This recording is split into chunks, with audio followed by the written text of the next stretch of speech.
Ya lantas bagaimana modus dan apa motif tersangka memperkosa keluarga pasien?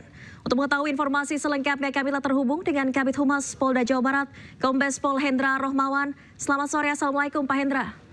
Waalaikumsalam, Dek Nadia, Agnes, apa kabar?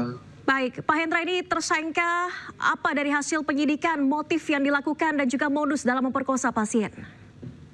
Baik, jadi untuk modus operandi yang dilakukan tadi sudah dikupas di awal dan memang betul yang bersangkutan ini melanggar SOP daripada proses pengambilan sampel darah, ya.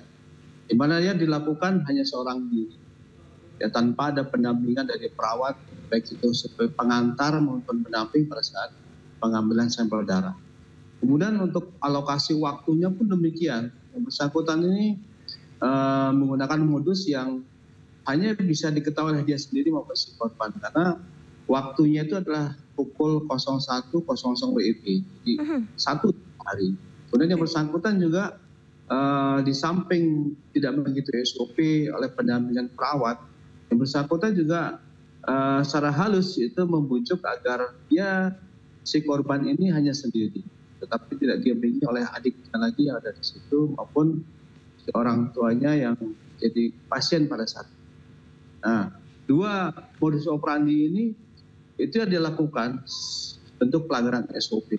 Kemudian yang ketiga, yang bersangkutan ini memasukkan yang unsur-unsur kimia pengobatan yang bisa mengakibatkan yang si korban ini terbius dan pingsan, sehingga dengan leluasa yang bersangkutan melakukan aksinya, sehingga ketika tersadar si korban ini, ya melihat jam itu ternyata dari jam 1 sampai jam 04.00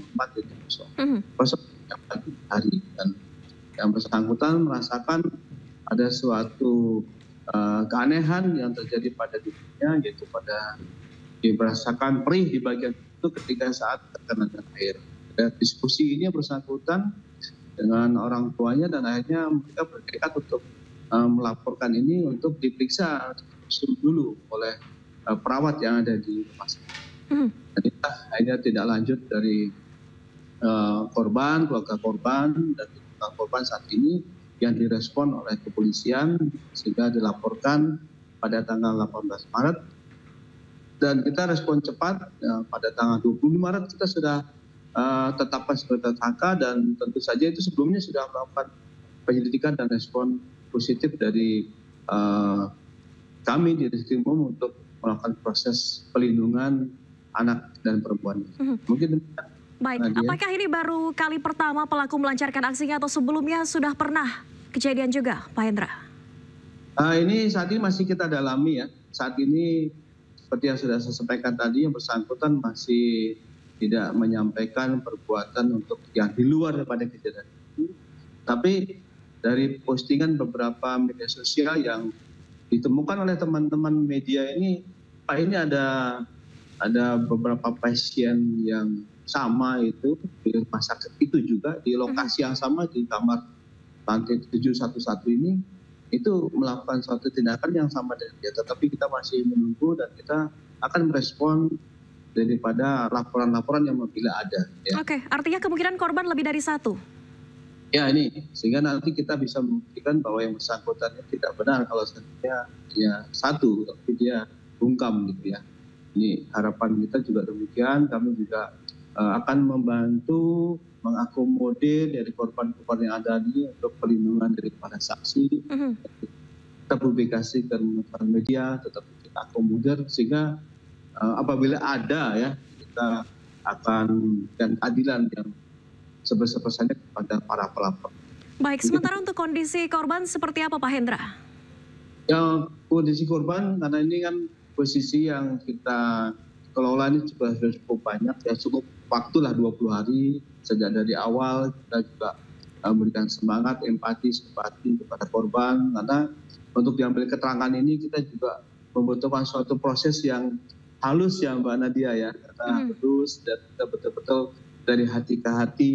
Kemudian kita dengan profesionalitas dari unit PPA kita sehingga bisa kita gali permasalahan maupun juga kejadian yang terjadi pada si korban ini, supporting dari pihak-pihak rumah sakit juga sangat membantu ya, sehingga kita mendapatkan informasi yang detail. Dan ketika kita lakukan penangkapan dan juga kita melakukan penyidikan kepada si tersangka ini, akhirnya tidak dapat terbantahkan oleh rasa upaya diam dari si tersangka ini. Kita sudah semuanya dan alat-alat yang beberapa alat bukti yang sudah kita temukan ini meyakinkan bahwa itu perilaku itu sudah dilakukan leluasa oleh tersangka. Dan kita saat ini juga dari beberapa alat bukti yang kita temukan tadi akan ada proses lebih secara scientific investigation, yaitu dengan proses DNA.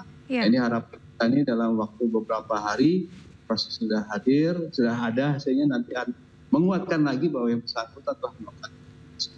Baik, alat bukti yang disita apa saja yang digunakan dalam kejadian ini, Pak Hendra? Jadi yang terpenting di sini adalah pertama itu ada peralatan dari modus operandi yang dilakukan itu berupa infusan full set ya, ada 7 buah sarung suntik ya, jarum suntik ya. Karena ini dari keterangan dari si korban tadi itu dan konfirmasi tersangka ini, dia melakukan percobaan sampai 15 kali untuk memasukkan dalam kurun waktu dini hari itu, Pak Hendra? Ya, dini hari itu. Ya, ini mungkin ini kan ini suatu tindakan yang sangat tidak manusiawi ini ya. Dan ini ada kurang lebih 17 alat bukti yang kita peroleh ya, dan kita paparkan tadi dalam rilis. Baik, terakhir mungkin jerat pidana untuk tersangka Pak Hendra, berapa potensi hukumannya? Kami akan maksimalkan dengan beberapa pasal, tetapi memang pasal pokoknya ini ya di undang-undang, dan pasalnya itu pasal 6 huruf C Undang-Undang Nomor Tahun 2012 ini tentang tidak pidana kekerasan seksual, dan ancaman hukuman yang dituntutkan di sini adalah paling lama 12 tahun. Baik. Berat di tersangka.